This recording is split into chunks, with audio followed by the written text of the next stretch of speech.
You missed the biggest Bazaar news all year, and I nearly missed it too. Reynad did a full Q&A exclusively on their Discord channel.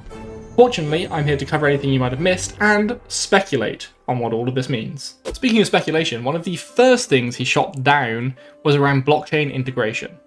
All he had to offer is that there was a video that would come out around launch to explain where the Bazaar sits in the world of blockchain.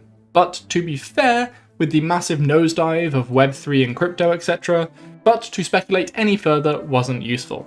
And he is somewhat right, to be fair. With the massive nosedive crypto has had over the past year, and the original outcry from some of the community around the original ties to the Bazaar blockchain, it'd be nearly impossible for us to correctly guess what will be happening.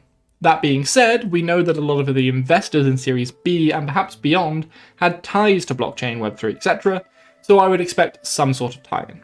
And you don't make videos to explain mechanisms that don't exist at all, so the fact that a video is being made means something will happen there. But what Reynad is really saying is that you should subscribe to me so I can notify you the second we know what's actually happening for sure, because speculating is potentially useless here.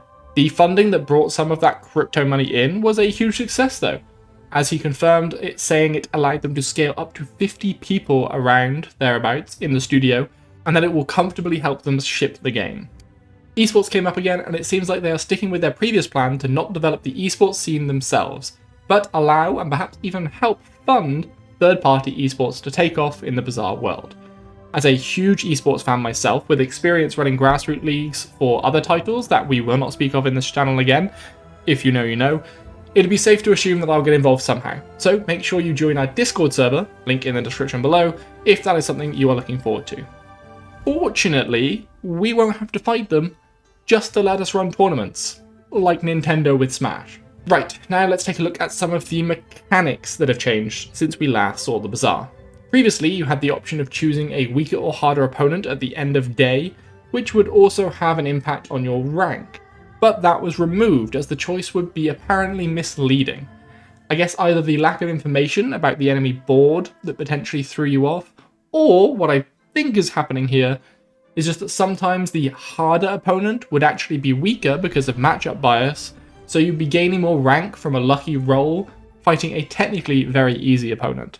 There is also no end of day healing either, because after every PvE fight you now heal. This takes the danger out of PvE fights entirely, but they recently had taken out the incentive of items that scale in PvE encounters, so I guess this brings them back into a pretty balanced state. But so much has changed, it is difficult to imagine the exact effects of this change other than that PvE encounters are less likely to screw you now. One of the biggest questions we had before was how were they going to decide or rank which 10-day completed run was better? Well, they have at least elongated the runs now, and instead of a 10-day game where you can win 8 and still succeed, you now play until 10 wins or 3 losses. So you can now go up to day 12 at a maximum. This, if anything, makes it more uniform at the top, with every success being 10 wins and maybe 1 or 2 losses, but I guess they have something else in store to correctly rank people. These changes ended up with them also removing the end of day event entirely.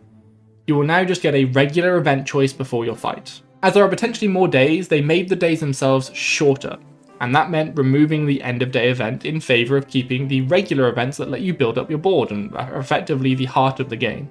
So the entire format of the days has shifted. The gameplay should now feel quicker, I would hope, with shorter days, but more of them. In other news, I checked in about fight length, which is still good, and we know that ghosts are not really going to reward you, which is sad but fine. And they're trying to maintain a philosophy of diverse gameplay, but which developer doesn't? We'll see whether or not that is true when we play. And Reynad confirmed that balance is one of the last things they will finish. So items we are seeing now do not reflect what their power rating will be in the final game. So while I do very much intend to do power ratings for all of the items and tier list galore and whatever, I'm afraid you'll have to wait until launch for that, so you gotta stick around. Finally, we got some hints as to when the game is coming.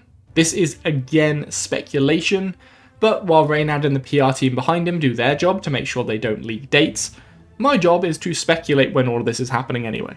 It started with his comment about the blockchain video. From his phrasing, it sounded like this was being planned, but hadn't been recorded or edited or anything else yet. But having that video in mind shows that it cannot be too far in the future.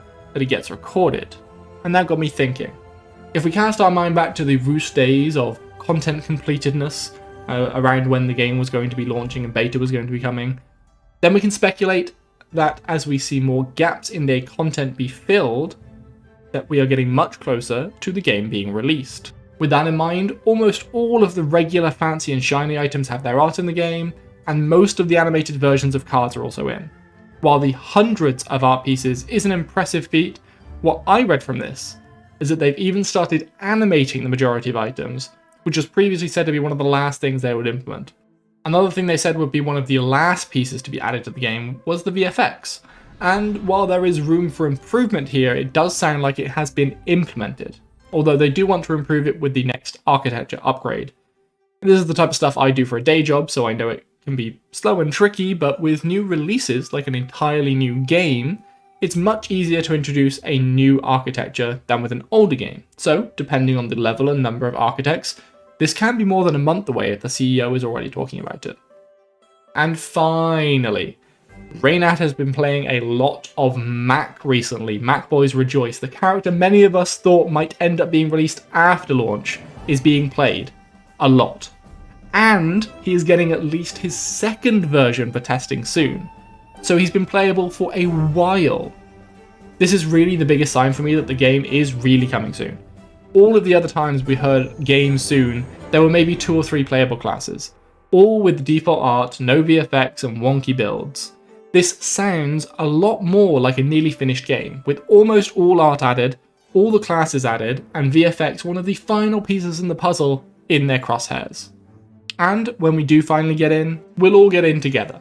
Reynad confirmed that beta access will happen at the same time, no matter when and how you backed, and that there will be a final chance for others to join it. So with the game just around the corner, if you aren't subscribed, you really should be, especially for that last chance beta access, because I'm probably one of the best sources to cover it and let you know as soon as possible that it's here. And remember, if you are losing, it's just a skill issue. Reynad is simply too good.